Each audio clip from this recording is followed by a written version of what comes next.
حضرت اسامہ بن زید بیان کرتے ہیں، میں نے عرض کیا، اے اللہ کے رسول صلی اللہ علیہ وسلم، میں آپ کو کسی مہینے میں سوائے رمضان کے اتنے روزے رکھتے ہوئے نہیں دیکھتا جس قدر روزے آپ شعبان میں رکھتے ہیں۔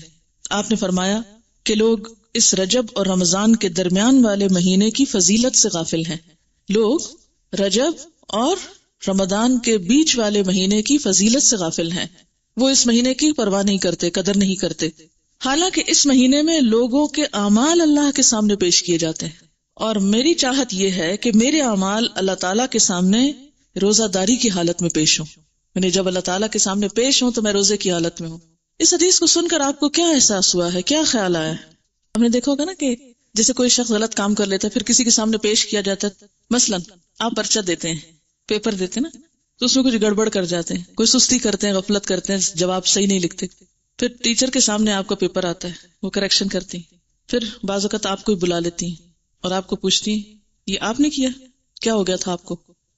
اگر آپ ایک ایسے اسٹوڈنٹ ہوتے ہیں جو ادروائز بہت اچھے ہیں تو وہ آپ کی اس اچھائی کی وجہ سے کیا کریں گی؟ اس غلطی کو اگنور کر دیں گی۔ اسی طرح اگر آپ روزے سے ہیں اور آپ کا اعمال نامہ اس وقت یعنی سال بھر کا پیش ہو رہا ہے کہ اس سال میں ان صاحبہ نے یہ اور یہ نیکیاں کمائی ہیں، یہ اور یہ کارنامے کیے ہیں، یا یہ اور یہ بلنڈر کیے ہیں، وہ سب کچھ سامنے جائے گا۔ آپ دیکھیں کہ بعض اوقات غلط کاموں کو دیکھ کر، نافرمانیوں کو دیکھ کر آپ سوچ سکتے ہیں اللہ تعالیٰ کا غصہ کتنا بھڑکتا ہوگا۔ اگر کوئی آپ کی بات نہ مانے تو آپ کو کیسا لگتا ہے؟ کوئی آپ کی بات نہ مانے کیسا فیل کرتے ہیں آپ؟ کہتے ہیں کوئی بات نہیں، نہیں تو نہ سے، نہیں مانتے نہ مانے۔ جی آپ بولیے، یہ بتا رہی ہیں کہ اپنی میڈ کو یہ کچھ کام بتا کے آتی ہیں، جب واپس جاتی ہیں اور وہ نہیں کر کے رکھتی تو ان کو غصہ آتا ہے کہ میں نے بتایا بھی تھا پھر بھی تم نے نہیں کیا۔ بہت تکلیف ہوتی ہے نا، ایک بعض اوقات انسلٹ بھی فیل ہوتی ہے کہ اس کو کہا بھی ہے اور اس نے اس کی پرواہی نہیں کی، اتنی غفلت اور اتنی لاپرواہی۔ جی ہاں، دکھ اور افسوس بھی ہوتا ہے۔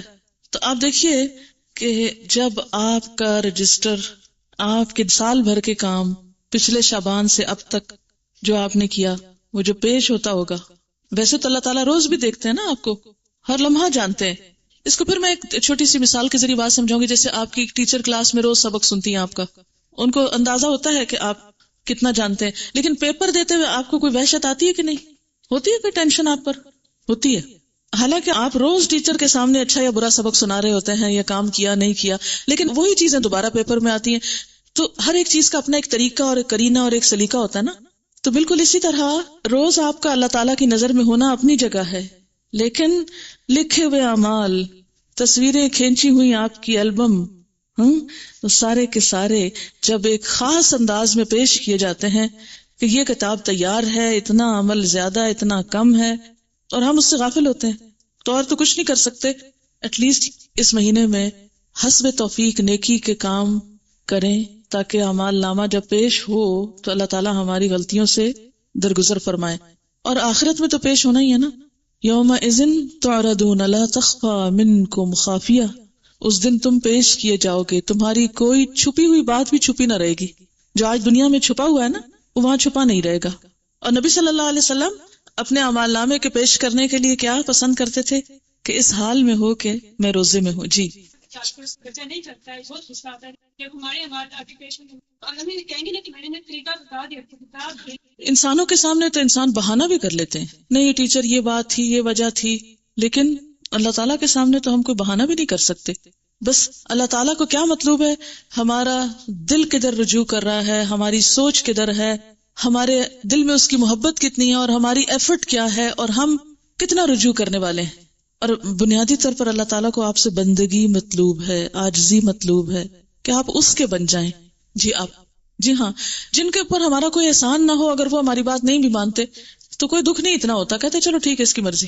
مثلاً آپ کہیں بازار میں ہیں، آپ کو کوئی ٹیکسی لینی پڑی، آپ ٹیکسی والے کہتے اپنے روپے میں آپ کو دوں گی، آپ مجھے اس جگہ پہنچائیں، وہ نہیں مانتا تو آپ کہتے نہیں تو نہ سے، چلو میں کوئی اور کہیں معاملہ کر لیتی۔ کسی دکان پہ جاتے ہیں، آپ کوئی معاملہ کرتے ہیں، دوسرا شخص نہیں آپ کی بات مان، کہتے ہیں نہ سے، کوئی بات نہیں۔ لیکن جس پر آپ نے احسان کیا ہو پھر وہ آپ کی بات نہ مانے، اور آپ دیکھیں کہ اللہ تعالیٰ کے ہم پر کس قدر احسانات ہیں، اور پھر ہم کیا کر رہے ہیں اور کتنا کر رہے ہیں۔ میں سوچتی ہوں کہ کبھی ہم اپنی آنکھوں، کانوں، دل، دماغ کے ساتھ اپنے آپ کو حوالے تو کریں اللہ کے۔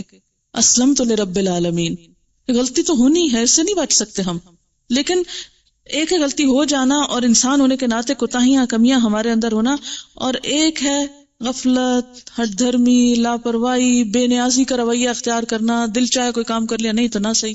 یہ رویہ بڑا تکلیف دہ ہے ایک انسان کے حق میں جو وہ اللہ کے ساتھ برتتا ہے. اچھا، اب ایک اور بات یہ ہے، ہم میں سے اکثریت روزے تو نہیں رکھتے شعبان کے، کیونکہ ہم ڈرتے ہیں کہ پھر ہم کمزور ہو جائیں گے اور رمضان کے جو روزے ہیں وہ نہیں رکھ پائیں گے. تو اس کا علاج کیا بتایا گیا ہے کہ 15 شعبان کے بعد نہ رکھیں. ٹھیک ہے نا، نصف شعبان کے بعد روزہ رکھنے سے منع کیا گیا، اور خصوصاً آخری 2 دن جو ہیں ان میں شک کا روزہ بالکل منع ہے، کہ کوئی شخص کہے نہیں میں احتیاطاً روزہ رکھ رہا ہوں، کیا پتا آج رمضان ہو گیا اور میں نے چاند نہ دیکھا ہو، اور یہ جو سب بتا رہے ہیں کیا پتا یہ بھی غلط ہو. تو وہ شخص شک کا روزہ رکھے تو شک کے روزے سے منع کیا گیا ہے. اور اس کے علاوہ 15 کے بعد روزے سے منع کیا گیا. اب آپ نے دیکھا کہ ایک طرف تو نبی صلی اللہ علیہ وسلم کا عمل ہے کہ وہ 2 مہینے مسلسل روزے رکھتے تھے، دوسری طرف منع کیا گیا ہے کہ 15 کے بعد روزہ نہ رکھا جائے. تو یہ کنٹراڈکشن نہ ہو گئی؟ اسی لیے تم حدیث کو مانتے نہیں ہیں، ایک میں کچھ آتا ہے دوسرے میں کچھ اور آتا ہے. کوئی جواب دے گا؟ جی آپ. شابش، ٹھیک ہے، یاد رکھیے انشاءاللہ آپ اصول الفقہ بھی پڑھیں گے اور چیزیں بھی، اور بھی ذہن کھلے گا آپ کا. جب آپ کا عمل اور قول آمنے سامنے آ جائے تو عمل آپ کے اپنے لیے خاص ہوتا ہے اور قول امت کے لیے ہوتا ہے. ٹھیک ہے نا؟ بعض جگہ آپ کو ایسا ملے گا کہ ایک جگہ آپ کسی چیز سے روکتے ہیں لیکن ہم دیکھتے ہیں آپ خود وہ کام کر رہے ہوتے ہیں. مثلا ایک اور روزے سے بھی منع کیا گیا ہے، وہ کون سا روزہ ہے؟ ہاں، سوم. ماشاءاللہ آپ کی معلومات تو بہت ہے، بخاری پڑھتے ہیں نا، اس لیے کوئی فائدہ ہوا پڑھنے کا؟ الحمدللہ. سوم وصال سے منع کیا گیا، وہ کون سا ہوتا ہے سوم وصال؟ مسلسل روزہ رکھنا. کس طرح؟ جیسے صبح روزہ رکھا، افطار کے وقت افطار نہیں کیا، پھر اگلے دن کی اسی وقت نیت کر لی، پھر رات بھر کچھ نہیں کھایا، اگلے دن پھر روزہ. اس کو سوم وصال کہتے ہیں. آپ صلی اللہ علیہ وسلم خود ایسا روزہ رکھتے تھے کیونکہ آپ کی طاقت، جیسے انہوں نے فرمایا، آپ کی کیپیسٹی، آپ کی طاقت، آپ کا مقام اور آپ کی کچھ عبادات امت سے خاص تھی، کیونکہ آپ کا مقام بہت بڑا ہے نا. تو جتنا بڑا کوئی مقام کسی کا ہوتا ہے اتنی بڑی اس کی ذمہ داری بھی ہوتی ہے. ٹھیک ہے، تو جیسے آپ نے ہمیں سوم وصال سے منع کیا، اسی لیے عام لوگوں کو 15 کے بعد روزوں سے منع کیا گیا ہے، تاکہ وہ خوف میں نہ رہیں کہ ہم رمضان سے پہلے ہی کمزور ہو گئے ہیں. جیسے پہلے 15 دنوں میں روزے رکھیں، پھر اس کے بعد آخری 15 دنوں میں آپ آرام فرمائیں، پھر اس کے بعد رمضان کی ابتدا کریں. ٹھیک ہے. اچھا، نبی صلی اللہ علیہ وسلم کے کافی سارے خصائص ہیں، سورۃ الاحزاب میں شاید کچھ ذکر کیے تھے. تو خصائص ہیں آپ کے جو آپ کو امت سے خاص کرتے ہیں، کیونکہ آپ نبی ہیں نا، عام انسان کی طرح تو نہیں ہے. لیکن کچھ کام ایسے ہیں جو آپ نے عام انسانوں جیسے کیے ہیں، جیسے کھانا پینا، بازار جانا وغیرہ وغیرہ. خیر یہ تو ایک الگ بحث ہے. اچھا، اب مشکل یہ ہے کہ کچھ لوگ روزہ وغیرہ تو کوئی نہیں رکھتے مگر حلوہ ضرور پکاتے ہیں 15 شعبان کو، شب رات دھوم دھام سے مناتے ہیں. اب ہماری قوم کی اکثریت اس بات سے بالکل غافل ہے، بھولی ہوئی ہے. یہ جو ابتدائے شعبان ہے اس کے روزے کتنے فضیلت والے ہیں، لیکن حلوہ پکانے کی جو رسم ہے وہ بہت لوگوں کو پتا ہے. اچھا، اب بعض لوگ یہ بھی کہتے ہیں کہ یہ مردوں کی عید ہے. جی، کسی نے سنا ہے یہ پہلے؟ افسوس کیسی میں نے آپ کو بتا دی ایک غلط بات. لیکن معاشرے میں کچھ جگہوں پر یہ مشہور ہے، تو یہ ہے کہ اس کو مردوں کی عید کہا جاتا ہے. تو اس ضمن میں بھی یہ، ویسے بنیادی طور پر اس دن وہ ختم کا حلوہ ہی پکاتے ہیں اور مردوں کو ثواب پہنچانے کے لیے، اور اس قسم کی رسومات جو ہیں وہ ادا کی جاتی ہیں. اور اس کے لیے دلیل کیا دیتے ہیں؟ بعض کا خیال یہ ہے کہ نبی صلی اللہ علیہ وسلم کا دندان مبارک احد کی جنگ میں شہید ہوا تھا، تو اس وقت آپ سے روٹی نہیں کھائی جاتی تھی، آپ کو حلوہ پکا کر دیا گیا تھا. تو اس لیے ہم بھی حلوہ پکاتے ہیں، یعنی وہ اس سے ریلیٹ کرتے ہیں اس حلوے کو. آپ کو معلوم ہے جنگ احد کب ہوئی تھی؟ شاباش، شوال 2 ہجری میں ہوئی تھی. اب شعبان تو تھا ہی نہیں، یعنی جنگ احد 15 شعبان کو تو ہوئی نہیں. ٹھیک ہے نا؟ تو اب یہ کہنا کہ ہم اس لیے حلوہ کھا رہے ہیں ثواب سمجھ کے کہ وہ آپ صلی اللہ علیہ وسلم نے کھایا تھا اس دن. اور دوسری بات یہ ہے کہ عربوں کے ہاں یہ جس قسم کا آپ حلوہ پکاتے اور کھاتے ہیں اور جو رسم مناتے ہیں، اس طرح کا حلوہ یہ عرب ڈش نہیں ہے. بیسیکلی اس طرح کے حلوے کی ریسیپی فرق ہے.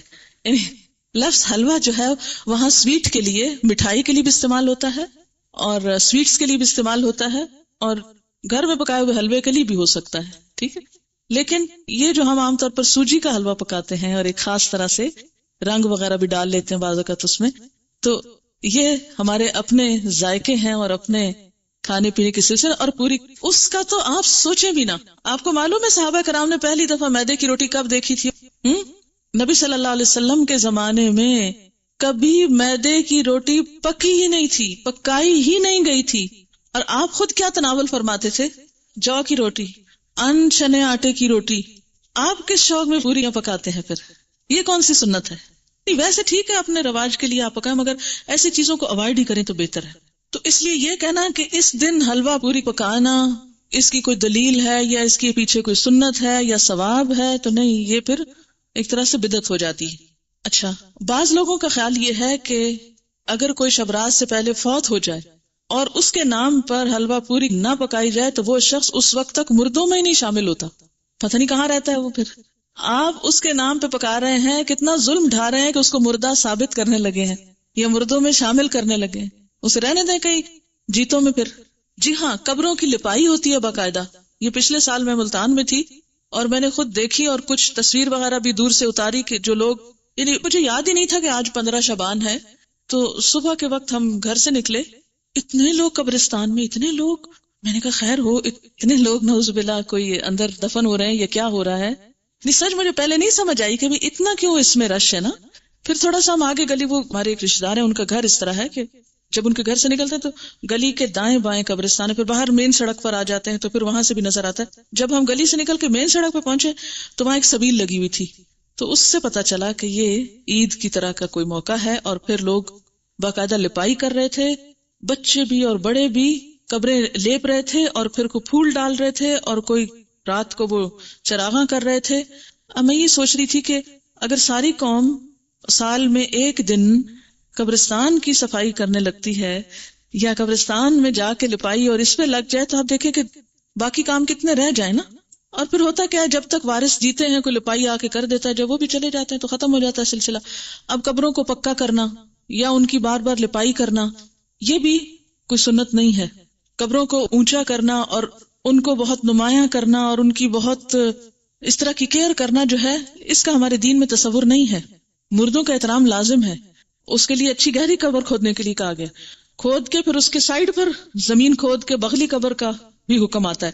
وہ زیادہ بہتر ہے بنسبت اس کے کہ آپ تھوڑی سی قبر کھود کے اور پھر اوپر سے سنگ مرمر لگائیں یا کوئی اور. یہ چیزیں پھر ایکسٹرا ہیں، اس سے وقت بھی سرمایہ بھی ضائع ہوتا ہے. مردوں کو جو چیز فائدہ دیتی ہے وہ حلوہ پوری نہیں ہے، وہ آپ کی دعا ہے جس کے لیے آپ 15 شعبان کا انتظار نہ کریں. کب کریں وہ دعا؟ ہر روز کریں، ہر روز نماز پڑھیں اور کہا کریں ربنا اغفر لی ولوالدی وللمؤمنین. اس میں سارے قبروں والے آ جاتے ہیں. وللمؤمنین یوم یقوم الحساب. صرف قبروں کے اندر والے نہیں آتے، باہر والے بھی آتے ہیں. المؤمنین، اتنی تو گرامر پڑھ لی ہے نا. ال لگ جائے اور پھر جمع کا بھی ہو ساتھ، سارے مومن آ جاتے ہیں، زندہ ہو کے، من الاحیاء والاموات، سب آ جاتے ہیں. تو بنیادی طور پر اس رات میں نہ تو کوئی حلوہ پکانے کا حکم ملتا ہے اور نہ ہی دن کو قبروں کی لپائی کا حکم ملتا ہے اور نہ ہی اس قسم کی کوئی خاص اس دن کی کوئی عید ہے. اور پھر اسی طرح یہ ہے کہ بعض لوگ اپنے گھروں کی خاص صفائی کرتے ہیں اس دن. ہو سکتا ہے آپ لوگ نہ کرتے ہوں لیکن یہ رواج بھی ہے. اور ایک مخصوص جگہ پہ حلوہ چپاتی رکھتے ہیں، یعنی لپائی وغیرہ کر کے تو ایک خاص کارنر جیسے ہوتا ہے. اور بعض لوگ اس کے ساتھ موسمی پھل اور مٹھائیاں وغیرہ بھی اس جگہ یعنی ایک سجاوٹ کرتے ہیں، بوفے کی طرح بنا لیتے ہیں اس کارنر کو. اور پھر ساتھ یہ بھی کہتے ہیں کہ لبان اگر بتی بھی تھوڑی سی ساتھ جلاتے ہیں کہ یہ مردوں کی فاتحہ ہو رہی ہے. آپ دیکھیں کہ مردے کو کیا کیا چیز فائدہ دیتی ہے. جب ایک شخص فوت ہو جاتا ہے تو کیا کیا چیز کرنی چاہیے؟ جی آپ فرمائیے. انسان قبر میں تنہا اترتا ہے، صرف ایک چیز ساتھ اترتی ہے اور وہ انسان کا اپنا عمل ہے. ٹھیک ہے، باقی 2 چیزیں واپس آ جاتی ہیں، اولاد اور مال. جیسے غلام وغیرہ ہوں یا اور کوئی گاڑی جس پہ لے گئے اس کو، یا اس کے علاوہ بھی اگر کوئی چیز ہے تو یہ 2 چیزیں جو ہیں واپس آ جاتی ہیں، مال اور اولاد. باقی عمل ساتھ اترتا ہے. ایک چیز، صرف ایک چیز، اگر وہ تھوڑے بہت کمی بیشی ہے تو پیچھے والے اب اس کے حصے کے عمل تو نہیں کر سکتے، لیکن نمبر 1 دعا کر سکتے ہیں جو مردے کو فائدہ دے گی. اور اس کے لیے آپ اس دن سے دعا شروع کیجئے جس دن سے وہ فوت ہوا، اور ہر روز کیجئے اور اس میں آپ دیر نہ کیجئے، کرتے رہیے. دوسری چیز، علم ينتفع به، ایسا علم جس سے لوگ فائدہ اٹھائیں، یعنی اس کے نام پر سے مراد یہ کہ اس کی طرف سے آپ کیا کریں، کسی بچے کو پڑھا دیں، کوئی اسکول بنوا دیں، کوئی کتابیں آپ لے کے لوگوں کو کوئی لائبریری میں رکھوا دیں، کوئی بھی علم کا کام، یا اس نے خود جو کچھ پڑھایا تھا اپنے اسٹوڈنٹس کو، یا کتابیں لکھی، یا کوئی اور اسی طرح کی چیز تیار کی. اور تیسری چیز جو اس کو فائدہ دیتی ہے وہ کیا ہے؟ صدقہ جاریہ.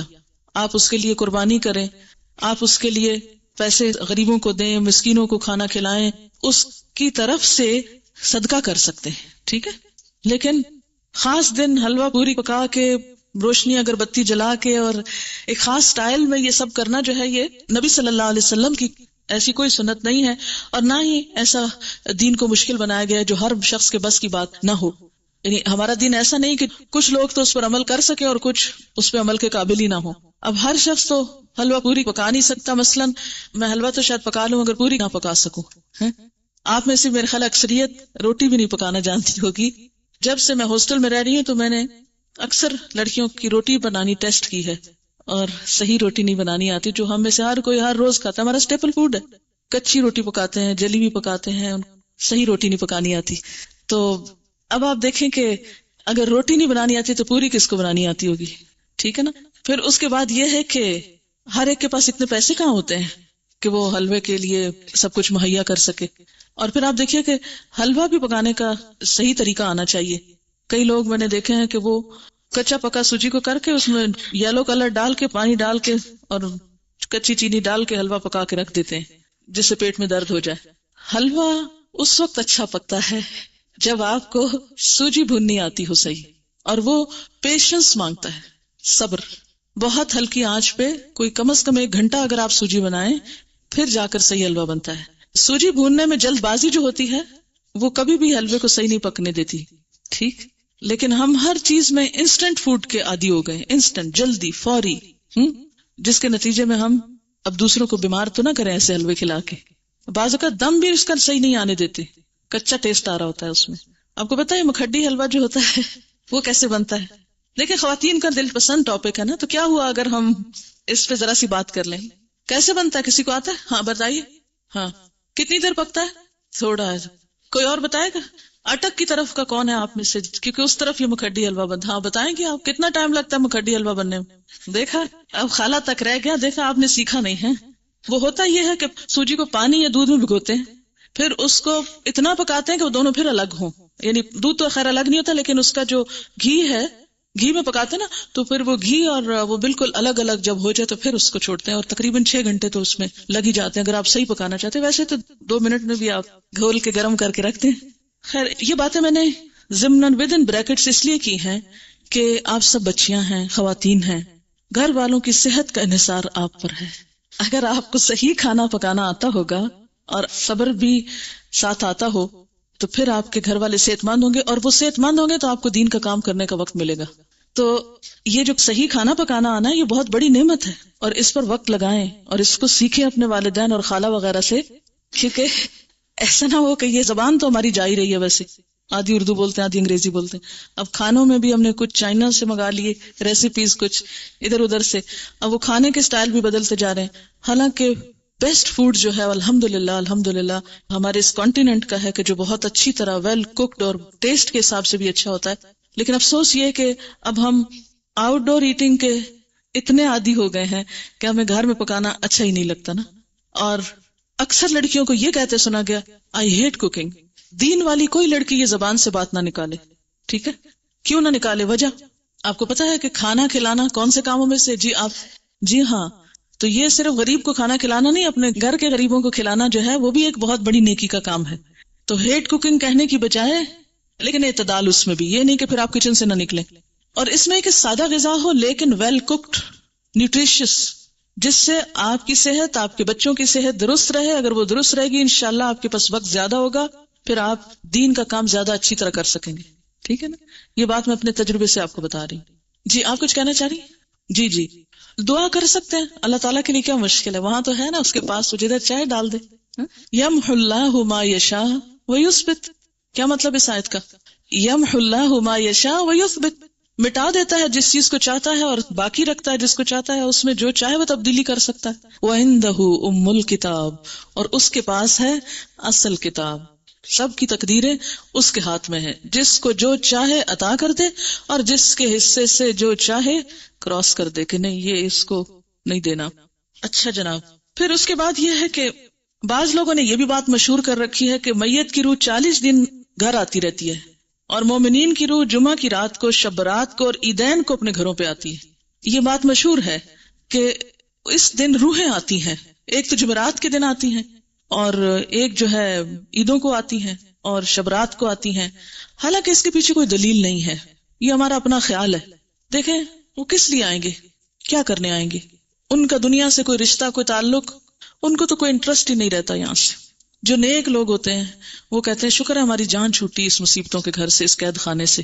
اور جو برے لوگ ہوتے ہیں وہ جتنا بھی چاہیں کہ آ کے واپس کوئی اچھا عمل کر سکے تو آ نہیں سکتے. سورۃ المؤمنون میں آپ نے ایک آیت پڑھی ہوگی، وَمِن وَرَائِهِمْ بَرْزَخٌ إِلَى يَوْمِ يُبْعَثُونَ. جو روح ایک دفعہ آگے چلی گئی ان کے پیچھے برزخ حائل ہو گیا، پردہ حائل ہو گیا. کب تک؟ إِلَى يَوْمِ يُبْعَثُونَ، اس دن تک جبکہ یہ بالکل ایسے جیسے بچہ پیدا ہونے کے بعد واپس نہیں ماں کے پیٹ میں جا سکتا، ایسے ہی دنیا سے جانے کے بعد انسان دنیا میں نہیں آ سکتا. اتنا ہی محال ہے. جیسے بچے کی پیدائش میں ماں کو ایک تکلیف اٹھانی پڑتی ہے نا، تو مرتے وقت جب انسان کی روح نکلتی ہے تو خود اس کو یہی کرب سے گزرنا پڑتا ہے. تو روح بھی آپ دیکھیں کہ بہت سے وہ لوگوں کے مرتے وقت کے حالات سنے ہوں گے، پڑھے ہوں گے. ایک ڈاکٹر مودی شاید اس نے 120 لوگوں کے موت کے واقعات لکھے ہوئے ہیں. تو وہ تجربہ یہ بتاتے ہیں کہ جیسے ایک گیٹ کھلتا ہے اور اس میں ہم جا رہے ہیں، ٹریول کر رہے ہیں، آگے کو جا رہے ہیں. تو بات یہ ہے کہ جو آگے چلا جاتا ہے وہ مِن وَرَائِهِمْ بَرْزَخ، پیچھے آڑ آ جاتی ہے، دروازہ بند کر دیا جاتا ہے. اب دنیا میں نہیں کوئی آتا، اور انہوں نے کرنے بھی کیا آنا ہے، اور کہیں سے ثابت بھی نہیں ہے قرآن سے کہ روحیں ہمارے گھروں میں واپس آ کے رہتی ہیں. ٹھیک ہے نا. اور آپ ذرا سوچیں تھوڑی دیر کے لیے کہ اگر آپ کو مرنے کے بعد آپ کے گھر میں بار بار آنے کی اجازت دی جائے تو آپ کا حال کیا ہوگا، بتائیے ذرا. آپ دیکھیں گے آپ کا سامان کسی کے پاس چلا گیا، آپ کی چیزیں کسی نے توڑ دی ہیں، آپ کی چیزیں کسی نے پھینک دی ہیں، خراب کر دی ہیں. تو آپ دیکھ دیکھ کے کیا کریں گے؟ ذرا سوچیں، اپنے آپ کے لیے سوچیں کہ آپ مرنے کے بعد پھر آئیں دنیا میں، اور عید کو بھی آتے ہیں اور شبرات پہ بھی آتے ہیں اور جمعرات کو بھی آتے ہیں اور 40ویں پہ بھی آتے ہیں. تو پھر آ کے آپ کیا کرتے ہیں، کیا کریں گے؟ آ کے کتنی حسرتیں ہوں گی نا.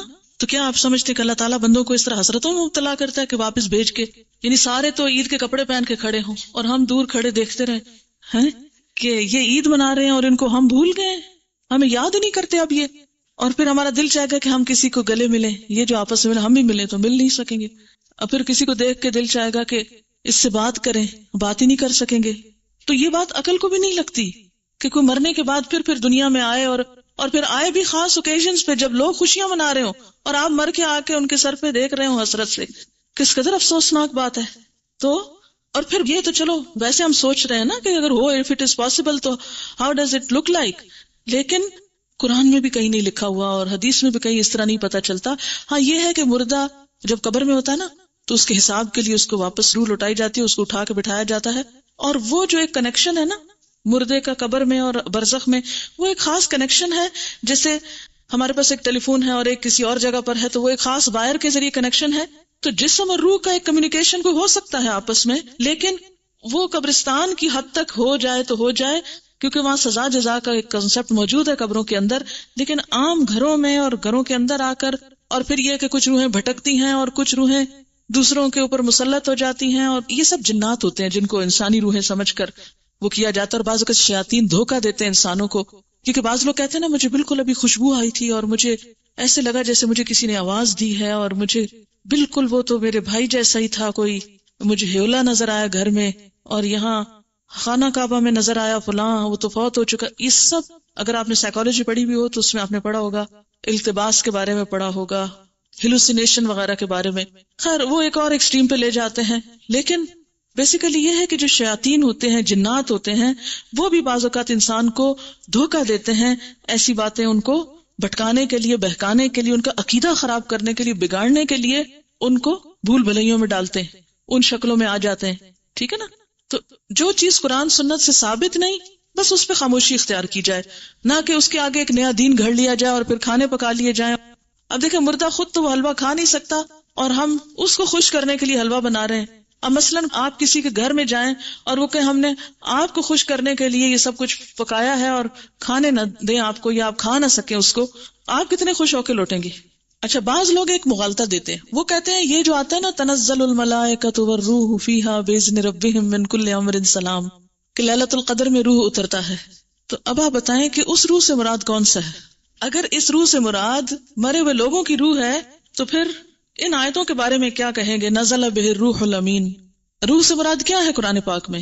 جبرائیل علیہ السلام کے لیے یہ لفظ استعمال ہوا ہے، اذ ایدتک بروح القدس قل نزلہ روح القدس نزل بہ الروح الامین تعرج الملائکۃ والروح یوم یقوم الروح والملائکۃ صفا، اور پھر تنزل الملائکۃ والروح سورۃ القدر میں۔ تو یہ جو روح اترتی ہے اس سے مراد مردوں کی روحیں نہیں ہیں، یہ خاص روح مراد ہے اور اس سے مراد جبریل امین ہے، ٹھیک ہے؟ اسی لیے خود قرآن پاک پڑھنا کتنا ضروری ہے، ورنہ اس طرح کی باتوں سے لوگ عموماً کیا ہوتا ہے۔ اچھا، پھر جناب بات یہ ہے کہ نبی صلی اللہ علیہ وسلم کی 22 سالہ زندگی میں یہ دن آتا رہا ہے 15 شعبان، جس کو ہم شبرات کہتے ہیں، لیکن کبھی بھی آپ نے یہ کام نہیں کیا، نہ کوئی آتش بازی کی ہے اور نہ ہی کوئی حلوے پکائے ہیں، نہ ہی کوئی اس قسم کے اور کوئی تصورات ہمیں دیے ہیں، نہ اپنے عمل سے اور نہ ہی اپنے قول مبارک سے۔ اور یہ جو اس رات کو چراغوں کی روشنی ہے یہ بھی اسراف میں شامل ہوتی ہے۔ لوگ گھروں پر موم بتیاں لگاتے ہیں نا، کبھی دیکھیے موم بتیاں، اور پھر اس کو بھی آہستہ آہستہ عید کا نام دے دیا ہے۔ اب دیکھیں کہ عیدیں بڑھانے پر بہت ہمارا زور ہو گیا، مثلا عید میلاد النبی ایک بنا لی ہے، ایک شبرات کو مردوں کی عید کہہ کے عید بنا لیا ہے، 2 عیدیں پہلے تھیں جو آپ صلی اللہ علیہ وسلم نے بنائی وہ تو اصل عید ہے۔ تو کیا یہ زیادتی کی بات نہیں ہے کہ دین میں اضافے کرتے چلے جا رہے ہیں؟ یعنی آپ نے تو اس کو عید نہیں کہا، نہ سیلیبریٹ کیا، اور ہم اس کو عید کے طور پہ سیلیبریٹ کر رہے ہیں۔ اصل میں ہندوؤں کے ہاں ایک دن ہوتا ہے دیوالی کا، اس میں اس قسم کے کام ہوتے ہیں، مخصوص گھر لیپا پوتی کرتے ہیں، مخصوص کارنر پہ کھانے حلوے پکا کے رکھتے ہیں، چراغاں کرتے ہیں۔ اب ہمیں اسلام میں آ کر کچھ اس قسم کے فنکشنز کرنے تھے اور کچھ ایسے ہمیں آلٹرنیٹ تلاش کرنے تھے، تو وہ ہم نے اس شکل میں کر لی، کیونکہ ہم لوگ بیسیکلی تو سب یہاں جو ہمارے آبا و اجداد ہیں وہ ہندوؤں سے مسلمان ہوئے نا، یا سکھوں سے مسلمان ہوئے، کیونکہ اس علاقے کے لوگ جو ہیں بنیادی طور پر یہاں کا جو ہندوازم ہے یہ قدیم ترین مذہب ہے اس علاقے کا، تو ان کی اولادیں ہونے کے ناطے سے پھر بہت سے لوگ جب اکثریت میں مسلمان ہونے لگتے ہیں تو عموماً کیا ہوتا ہے، وہ کلمہ تو پڑھ لیتے ہیں لیکن طریقے وہی ہوتے ہیں، اور بعض اوقات نئے دین میں آ کر بھی پرانے دین کی چیزوں کو کہیں نہ کہیں فٹ کر دیتے ہیں۔ جیسے نئے گھر میں آپ جاتے ہیں تو پچھلے گھر کی چیزیں کہیں نہ کہیں لٹکا دیتے ہیں، کوئی ادھر کوئی ادھر۔ تو یہی کچھ ہمارے ساتھ بھی ہوا ہے۔ اور پھر یہ ہے کہ آتش بازی جو ہے اس میں جان کا نقصان بھی ہے، مال کا نقصان بھی ہے، ویسے بھی خطرہ ہے کہ کسی کو آگ لگ نہ جائے، یا خاص طور پر جو فائر ورکس کرتے ہیں۔ یہ تھی چند باتیں جو اس حوالے سے آپ سے کرنا تھی۔ اس کے ساتھ ہی جو کچھ کوسچنز ہیں میں ان کے جواب دے دیتی ہوں۔ ایک اور غلط فہمی بھی اس دن کے بارے میں ہے جس کا ذکر کرنا ضروری ہے۔ بہت سے لوگ یہ سمجھتے ہیں کہ اس رات کو تقدیر کے فیصلے ہوتے ہیں، 15ویں شعبان کو، ٹھیک ہے، کہ تقدیر لکھی جاتی ہے، اور اس کو کر دیتے ہیں مکس کس کے ساتھ؟ لیلۃ القدر کے ساتھ۔ لیلۃ القدر جو ہے وہ رمضان کی رات ہے۔ قدر کا کیا معنی ہے؟ نمبر 1 تقدیر، نمبر 2 اندازہ، نمبر 3 تنگ ہونا۔ اس رات اتنے فرشتے اترتے ہیں کہ زمین تنگ ہو جاتی ہے ان کے لیے۔ نمبر 2 یہ کہ وہ بڑی قدر و قیمت والی رات ہے کہ قرآن نازل ہوا تھا، انا انزلناہ فی لیلۃ القدر۔ اچھا، تیسری بات یہ ہے کہ اس لیلۃ القدر میں تقدیر جو ہے بندوں کی وہ فرشتوں کے حوالے کی جاتی ہے، تنزل الملائکۃ والروح فیہا باذن ربہم من کل امر۔ تو سارے امور جو ہیں زمین پہ جن کی ایگزیکیوشن ہونی ہے وہ فرشتوں کے سپرد، یعنی سال کا بجٹ دیا جاتا ہے۔ یہ سارے کام رمضان کے آخری عشرے کی کسی ایک طاق رات کو ہوتے ہیں جس کو لیلۃ القدر کہا جاتا ہے، یہ 15 شعبان کو نہیں ہوتے، ٹھیک ہے۔ بات یہ ہے کہ قرآن پاک میں آتا ہے وما نہاکم عنہ فانتہوا، جس چیز سے نبی صلی اللہ علیہ وسلم روکے اس سے رک جاؤ، ٹھیک ہے۔ تو آپ جب روکتے ہیں ایک بات سے کہ 15 کے بعد نہیں روزے رکھو، تو پھر ہم یہ نہیں کہیں گے چونکہ آپ نے رکھے تو ہم آپ کی سنت فالو کر رہے ہیں، ٹھیک ہے۔ اچھا، یہ لکھے ہوئے سوالوں کے جواب دے دیں۔ شعبان کے پہلے 15 دنوں میں پورے 15 دن کے روزے رکھ سکتے ہیں اگر آپ چھٹی نہ کر لیں روزہ رکھ کے، یا دیر سے نہ آنا شروع کر دیں، کیونکہ ہوتا یہ ہے کہ آپ پھر ایڈوانٹیج لے جاتے ہیں کہ ہم روزے سے ہیں اس لیے ہم نے ہوم ورک نہیں کیا یا ٹیسٹ نہیں دے رہے۔ اگر کوئی یہ پوچھے کہ ہم کیا کریں اس دن 15 شعبان کو، نہیں لوگوں کو عادت ہو گئی ہے ختم وغیرہ کرنے کی، تو اس لحاظ سے وہ پوچھیں کہ پھر اس دن کیا کریں، تو ان کو کیا جواب دیں؟ کیا جو پکا کر گھر حلوہ چاول وغیرہ بھیجے تو اس کو کھا لیں؟ اب دیکھیں بدعت کا کھانا ہے، ٹیکس کی قسم کا ہے، پہلی بات تو یہ ہے کہ انہیں کہیں وہی کریں جو روز کرتے ہیں، نمازوں کی پابندی کریں، صدقہ خیرات جیسے روٹین میں کرتے ہیں، کیونکہ جو دن اللہ کے رسول صلی اللہ علیہ وسلم نے مخصوص نہیں کیا کسی خاص عبادت کے لیے، اس کو اپنی طرف سے بتا کے اچھا آپ یہ کر لیں یہ کر لیں یہ کر لیں، تو یہ بھی درست نہیں ہوگا. آپ کیا بتائیں جو روز کرتے ہیں وہی اس دن کریں، کیونکہ نبی صلی اللہ علیہ وسلم سے کوئی خاص عمل ثابت نہیں ہے. اگر والدین اور شوہر روزے اس ماہ میں منع کریں تو کیا ان کی بات مان لی جائے؟ نفلی روزے میں شوہر کی اجازت ضروری ہے، تو یہ نفلی روزے ہیں، ٹھیک ہے نا. اللہ یہ کہ آپ کو فرض پورا کرنا ہے، پچھلا قضا کرنا ہے، وہ تو پھر آپ نہیں کسی کی بھی مانیں گے. لیکن نفلی روزے میں بیوی کے لیے شوہر کی اجازت ضروری ہے لیکن والدین کی ضروری نہیں ہوتی. واٹس یور گرینڈ سنز نیم؟ چلے میں آیت ایک پڑھتی ہوں، آپ بتائیے. لم نجعل لہ من قبل سمیہ. جی یہ نام اللہ تعالیٰ نے خود رکھا تھا نا حضرت یحییٰ کا. چلیے اگر کسی عورت کے پچھلے رمضان کے فرض روزوں کی قضا باقی ہو، وہ روزے رکھنے کی طاقت رکھتی ہو، تو 15 کے بعد رکھ سکتی ہے یا قطعی ممنوع؟ دیکھیں قطعی ہے یا نہیں، جب پسندیدہ یہی ہے کہ نہیں رکھے، الا یہ کہ قضا رہتے ہیں تو کچھ قضا پھر شوال میں جا رکھے. ٹھیک. اچھا ایک چھوٹی سی بات مجھے خیال آ رہا تھا، میں آپ سے شیئر کروں گی، ہے تو بس ایسے ہی لیکن مجھے اس بات سے تھوڑی سی خوشی ہوتی ہے، میرے ذہن میں آ رہی تھی. آپ نے یہ نام کی بات کی ہے تو اس وقت الحمدللہ میری نانی موجود ہے نا، زندہ ہے، یعنی میری نانی، اور میں بھی نانی بن گئی ہوں. تو وہ اور اتفاق یہ ہے کہ مجھے یہاں پر آئی ہوں، یہاں سے میں اپنی نانی کی ملاقات کے لیے بھی، اسی وزٹ میں میرا درس تھا سرگودا میں بھی، تو میں ان سے بھی ابھی ملاقات کروں گی جا کے. تو ایسے ایک اتفاق کی بات ہے، اللہ تعالیٰ کو ایسے ہی منظور تھا.